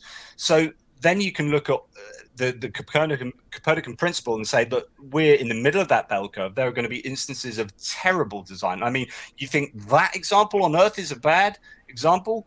Times that by 50 million, and that's an example of poor design out there. So therefore, if it's difficult to explain God with the worst example of design on this planet, then it's going to be even more difficult to explain God's existence given a far worse design out there. And of course, there will be the question of fairness as well, because on that distribution, there will be some aliens who will just get off scot-free and have just great design on all the features. And it'll be like, okay, God, why'd you give them basically everything? And we have lower back problems, and we use the same tube for both breathing and eating. Yeah. Why do we have to choke to death easily, and actually other animals don't? There are other animals who have got better set up systems than we do, and that sucks. So yeah, fairness is a really important aspect to that. One of the key ones, and one of my favorite arguments, is just simply carnivorousness. When you're looking at why do we have to cause the death of other animals to merely survive, then you can say, oh God, that's a real problem. Like, I think, again, absent of the existence of intelligent alien life forms, this is a really big problem for the existence of omnigod. So I could imagine designing a system whereby we would only need to photosynthesize in order to get all of the energy that we need to exist. In fact, you can think about having a system that doesn't need like finite amounts of energy to do stuff. The whole design of our system seems to be eminently problematic, such that I can think of better, more loving ways of existing. So we have to kill and eat animals, or other animals have to kill other animals, to necessarily exist. And that seems wholly bizarre.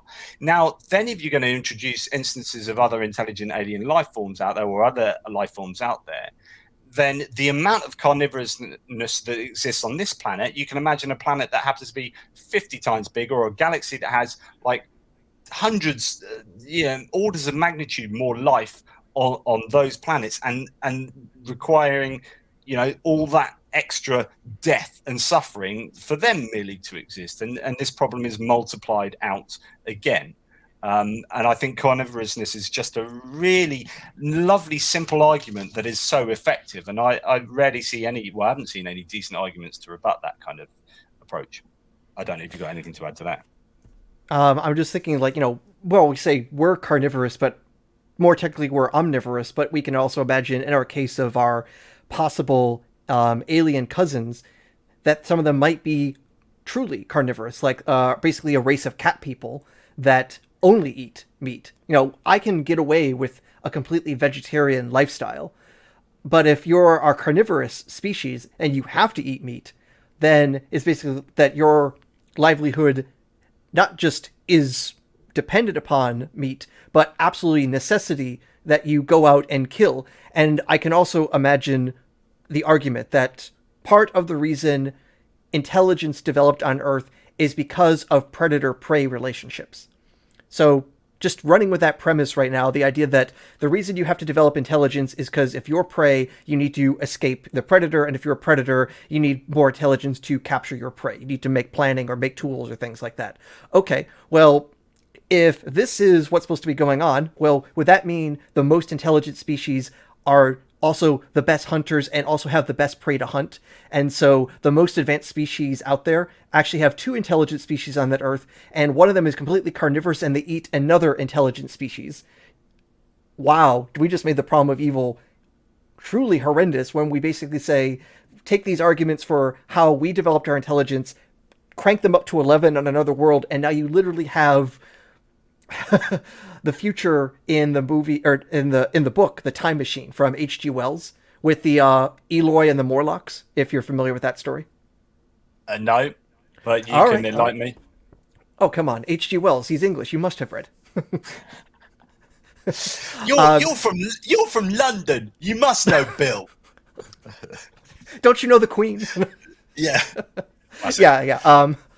Uh, right, right. So in Wells's story of a Victorian gentleman developing his own time machine, he goes into the very far future, and society has broken into basically two groups. One group of people that live in this Edenic paradise on the surface of the earth, known as the Eloi, and another group that became industrial and live underground, and they're the Morlocks. But the Eloi are just now completely passive, and ultimately became cattle for the Morlocks. So there's one group of people that, live peacefully, quietly, comfortably on the surface, but they're harvested by the underling Morlock monstrous creatures, who are the more intelligent and the more capable. I'm imagining, okay, if we're going to argue that predator-prey relationships were necessary for the development of intelligence, this would be the end result of the most advanced societies out there, having Eloi Morlock societies in the worst kind of tiered system where, slavery was bad, but at least masters didn't eat their slaves. This would be the ultimate terrible form. And if that is compatible with omnigod theism, uh, you can keep it to yourself. That ain't what anyone else here wants to call omni-good. Yeah. Although, as Jerome says here, like if they are that technologically advanced, they should be able to create the kind of proteins and foodstuffs they need. I guess those are arguments we could have concerning But that. the hunt is so good. You can't just throw off this great part of your culture and society. It's part of your character growth. Hunting down the Eloi. So many of the answers that theists come up for these kind of problems, because these even teleological arguments kind of defer back to the problem of evil, which is trying to explain why this unfair state of affairs exists, which is look, why is there suffering, why is there unfairness, why is it crappy here, and theists would generally defer to, I mean, there are lots of what are called theodicies, which are ways of trying to explain why suffering might exist or why bad design might exist. And there are a number of different ones. But essentially, because none of them work exclusively, that you either have to use lots of them for different like contexts, or they generally don't work at all. Something like the free will theodicy is like there's all this suffering because humans have free will. It's like, yeah, but free will doesn't make sense as a philosophical concept, so that Mm-hmm. doesn't work. But anyway, one of the most prevalent answers that we see is called skeptical theism, which is this idea that we don't know why that is like it is. We don't know the mind of God. Maybe we can't know the mind of God, and therefore it's just God moves in mysterious ways. And this kind of like get out of jail free card that allows theists to go, yeah, I know that's a really big problem, but God moves in mysterious ways. I know there's really crap design around, but God moves in mysterious ways. So that's that. Anyway, I'm on to do something else now. It's like, that's. Do you have any thoughts on that? I don't believe skeptical theists exist because they tell me what God does and doesn't want. And if you All wanted the to be time. consistent with that, an actual skeptical theist would be a theologian with nothing to do, because all they would ever do is say, I don't know, there's no dogmas or anything else, because how could you possibly know that is consistent with God's desires? But every skeptical theist I've seen is part of some organized religion. They're not just a bunch of mealy mouthed deists. Yes, and actually, so what you quite often hear is that that hey, there is a reason for this happening, but either you're not clever enough to know what that reason is, or God's got a reason for not telling you, or whatever. And you're like, yeah, but really, can I not understand it? And really, is it fair to give us suffering but not tell us why we're suffering? So I remember in one of my early books, in this one, I the little book of unholy questions I wrote a decade ago now, where I talk about this analogy of, my child, a 3-year-old child, right, stamps on a flower bed and tramples some flowers, and I'm like, right, that's it, and I take that child home, and I don't tell him what he's done wrong. But I just punish him for several weeks and then eventually give him cancer. And like, there you go. uh, and then but still don't tell him why I've done all that. And this child has been tortured for a week and then given cancer, and the guy goes, "What have I got that for?" And, like, I'm not even telling them. So there's no kind of, like, I don't learn from that, or the child, sorry, doesn't learn from that. And then it's this idea that we're trying to grapple with quantum physics, and yet God deems that we're not clever enough to tell us why he's invented like cancer and Ebola, and why black holes are going to suck us to death and all this kind of stuff. And it's just like, yeah, I just don't buy the God moves in mysterious ways, get out of jail free card. And I think in some ways it's also worse because if God has some sort of moral reason for endorsing slavery in the Old Testament, allowing the Holocaust and things like that, it gives also God a get out of free card for straight up lying to his subjects. You could find, at least what seem on the face of it cases of God lying to people in the Old Testament. And again, on skeptical theism, we can't say that God wouldn't lie, that he didn't have some reason to lie. So any communication from God now has to be suspect on that. At least that seems to be a natural conclusion, that if you can't know anything about what this God would or wouldn't do, would or would not allow, or has some sort of reason for seemingly bad things, well, you have locked yourself out, I think, of having any knowledge of God ever. Yeah, it's a really good point. These are arguments around divine deception. That is, yeah, really good point. And when you talk about the fall, sorry, when you talk about carnivorousness, you say, well, why is there carnivorousness? People often, Christian theists often go back to the fall and say, well, it was all perfect before the fall, and then humans did this bad thing, and now there's carnivorousness. And you're like, hang on, so God is fine with all loving God, where this is an overflowing of God's love. God is fine with punishing animals, something humans have done. That's like me right now having my son do something really, really nasty. I don't know, maybe, or he goes to the local shop and shoplifts, right? And I'm like, I can't believe you've done that. And then for punishment for doing that, I'm going to walk over and punch a dog in the face. And you're like, hey, what's going on there? Like, what? What are you punching a dog in the face to punish your son? That is the philosophy really that I think is going on with punishing the animal kingdom with carnivorousness because of the fall of man. It's like, Yeah. it's not viable. You can't do that. But his ways are not our ways. Again, showing the absurdity of that sort of, if you try to combine skeptical theism with young earth creationism and that literal reading of the Genesis story.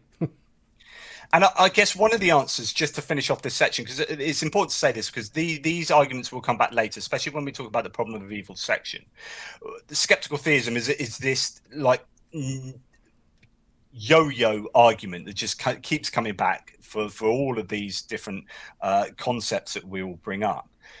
But one rebuttal to that is something called phenomenal conservatism. Phenomenal conservatism says that, you know what? I've got this intuition, and intuition isn't just something I've just like pulled out of my posterior. Like I've got good intuitive reason to believe that actually, so I've got good intuitive reason to think, like I intuit, like I'm using all my philosophical faculties to intuit that all this suffering, it does not support the existence of an omnigod at all, right? So absent of a defeater, I'm justified in that intuition. And that's what phenomenal conservatism does. I've probably not done it good enough justice here, but the idea is, unless you give me a really good reason why there is that suffering in light of omnigod, then, and God moving in mysterious ways is not a defeater. It is not a positive argument against what I've said. It's just it is not a defeater. Unless you give me a defeater of my intuition, then I'm justified in believing my intuition. So that's the idea of phenomenal conservatism that I think is important to get out there. Is there anything else you want to say on general theistic arguments? I think we have hit all of the main points, but it is probably worth reiterating that we are not going to make the argument that there's any sort of proof that if alien, then no God.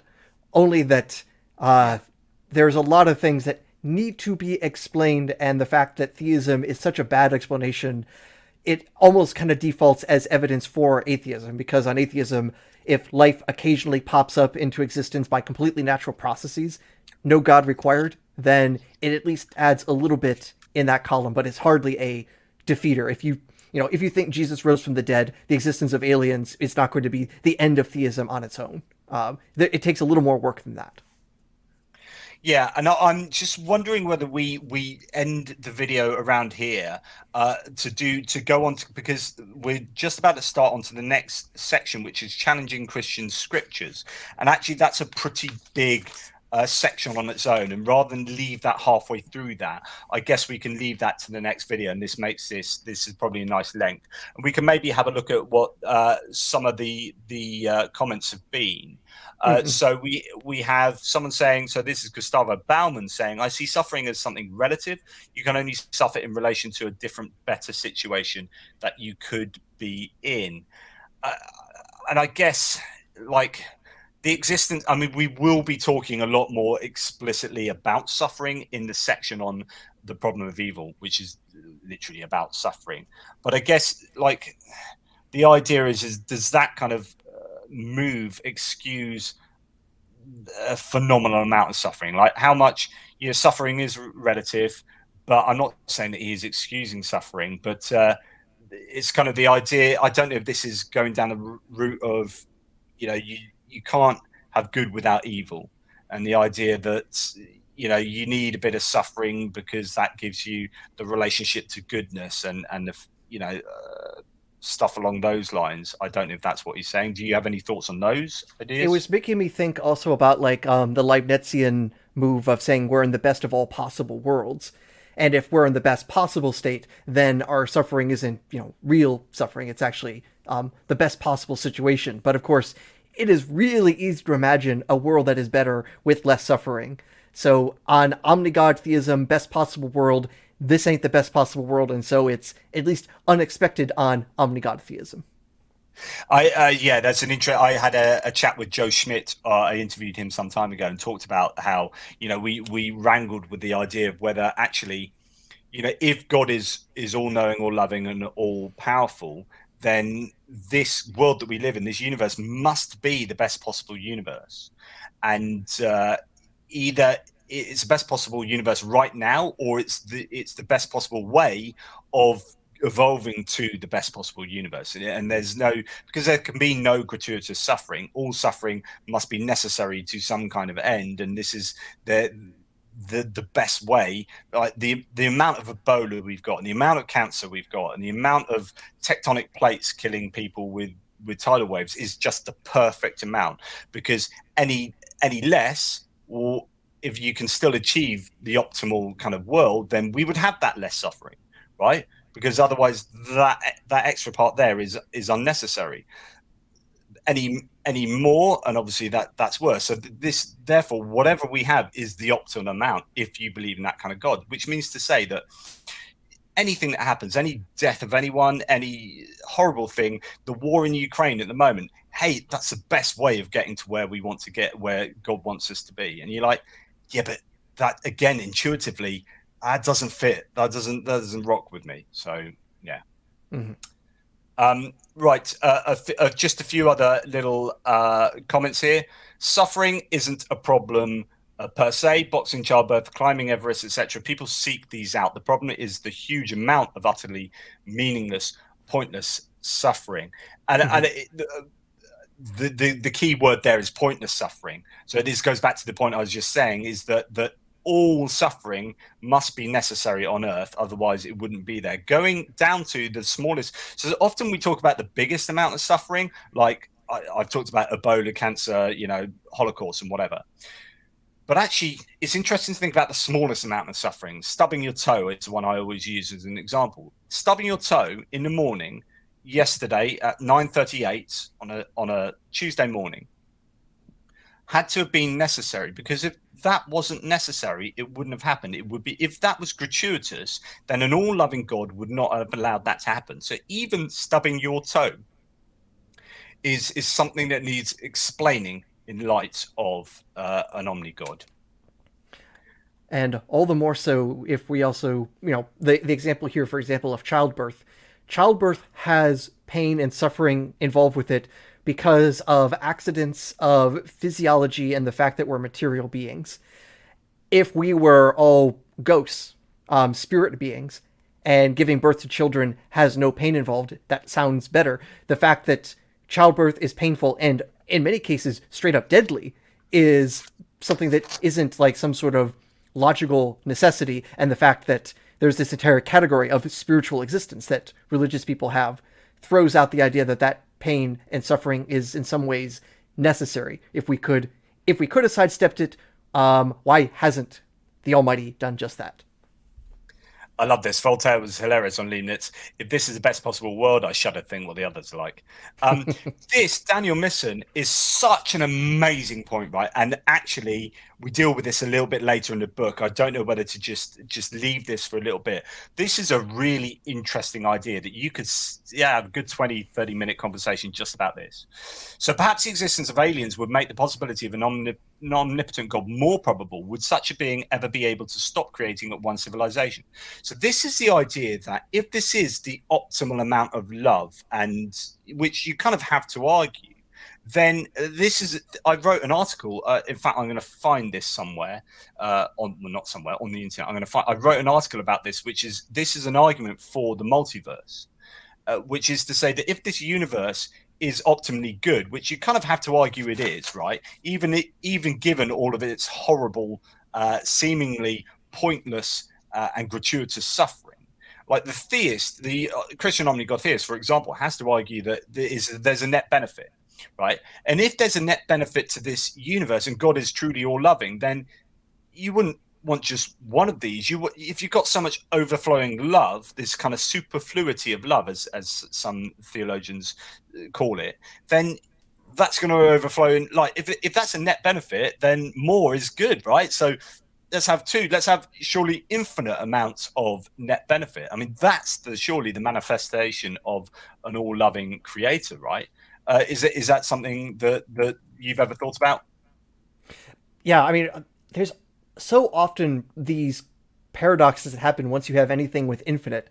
In particular, I'm thinking like, well, if an infinite God can't stop at one civilization, well, that would also work for two civilizations, three, five, any finite number you give would not be enough. And so you would realize, oh, the conclusion should be there would be an infinite density of intelligent creatures in every single direction we look.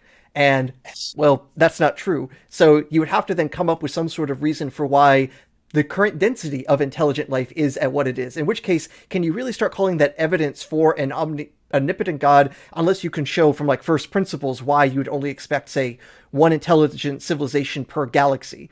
That the only way you could actually show that that is more likely on omnigod theism versus naturalism is you could say, here's the optimum number of intelligent life forms that theism predicts. And I haven't seen any religious person do the math on that one.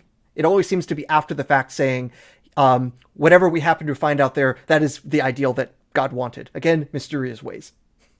Yeah, and it just goes to show that what the mechanism that theists employ is an ad hoc mechanism, which is to say that whatever the evidence is, I've got to argue that is proof of God, right? So, as you're saying, why isn't there a more densely populated universe with more loving creatures? And so therefore, this has to be the optimal. Why is there, more or less suffering, more or less intelligence, more or less this, more or less that? This has to be just the perfect, level of everything, and it's just so ad hoc.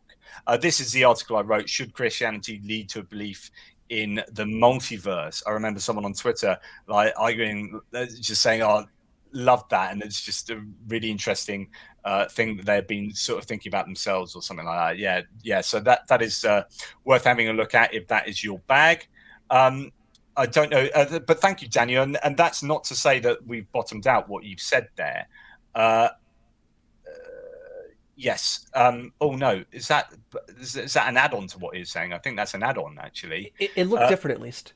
Yes, yes. So thanks for that, Daniel. And we haven't finished talking about that, so we'll come back to that. Perhaps the existence of aliens would make the possibility of an omnipotent God more probable. Would such a being be able to stop creating after one civilization in an infinite universe? That's pretty much what we are saying there, and like I think it Yeah, leads to a multiverse.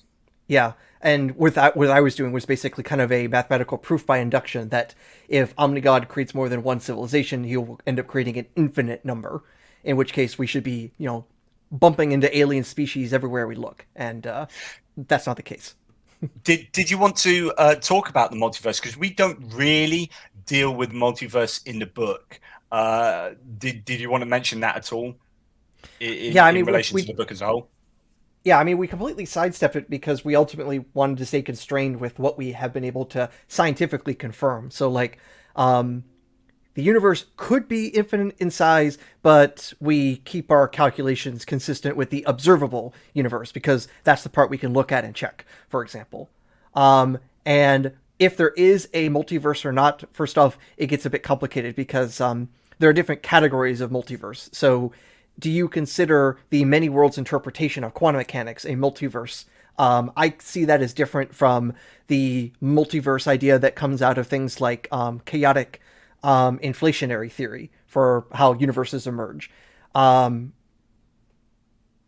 Let's put it this way: there is, as of yet, no proof of the multiverse, but it is a plausible conclusion from cosmic inflation, which is the most widely accepted explanation for features of the early universe that we can see.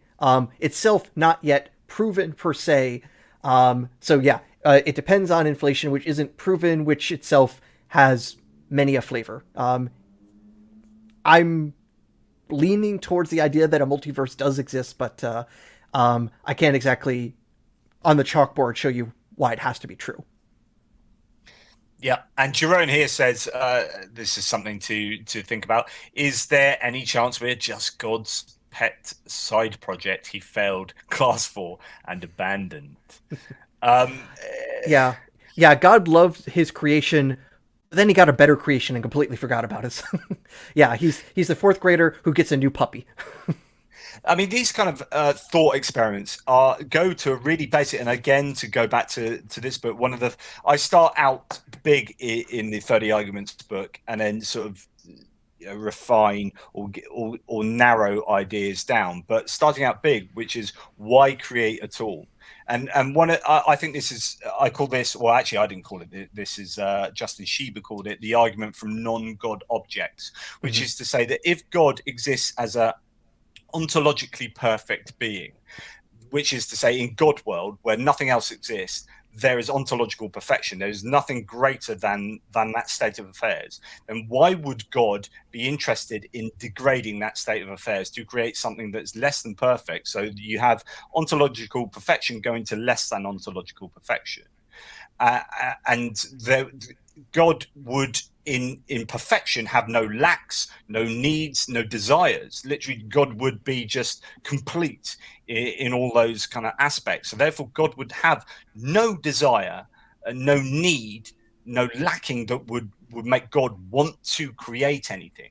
So therefore, why has God created? And as soon as God creates, he creates something imperfect. And in fact, the design is imperfect because if you look at Adam and Eve, and if you believe that as a historical kind of factual story, then God has created a life form that he knowingly creates a life form that makes a crazy bad decision and then punishes them for a decision that he knew they would make and design them such that they would make. And the whole thing is entirely kind of nonsensical. But I'm in danger of going down a right rabbit hole there. And we know how you love both your rabbits and rabbit holes. I love a good rabbit hole.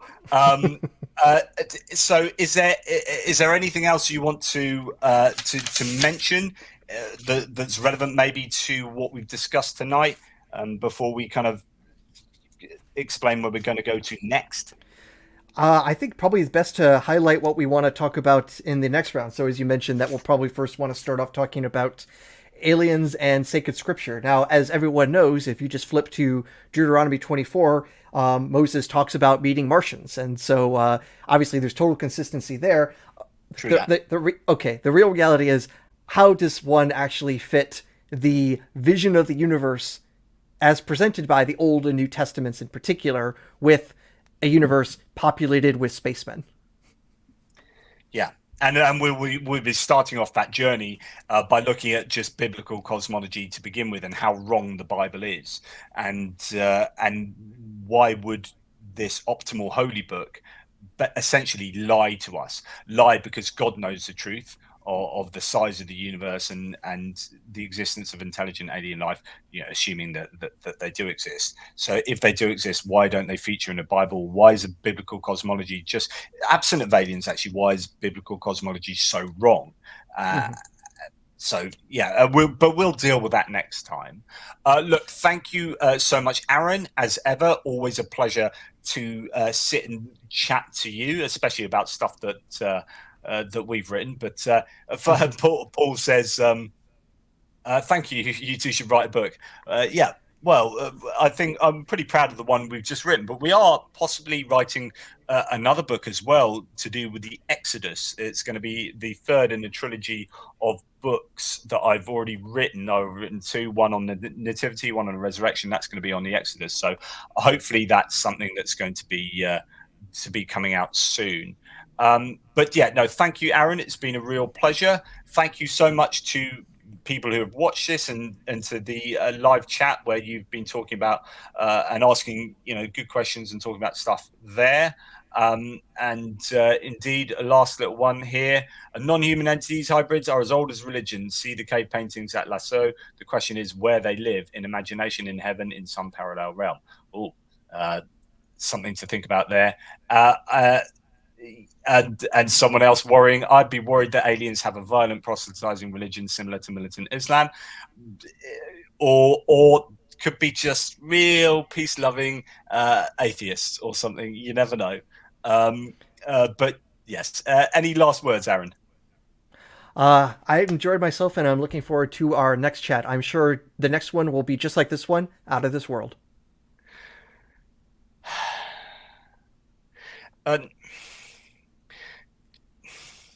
Aaron, we need to have a talk about your puns, but I think we can do that off air. If I can end something slightly different, then my background. I don't know how many have noticed that this is supposed to be a base star from Battlestar Galactica. So to sign off, let's sign off in the way that they end their big speeches in the show. So say we all. And of course, we will be talking about that in probably one of our last videos on this series, because Battlestar Galactica is connected to Mormonism. Is that right? Oh yeah, it is basically Mormonism in space. Right, so that's something for you all to look forward to. Anyway, thanks ever so much, everybody. Really appreciate you spending your time with us, and I really appreciate Aaron. He's a good human being. Although sometimes I think with those puns and bad humor, I think he's probably slightly alien. But nonetheless, take care, everybody. Take care, mate. Bye bye.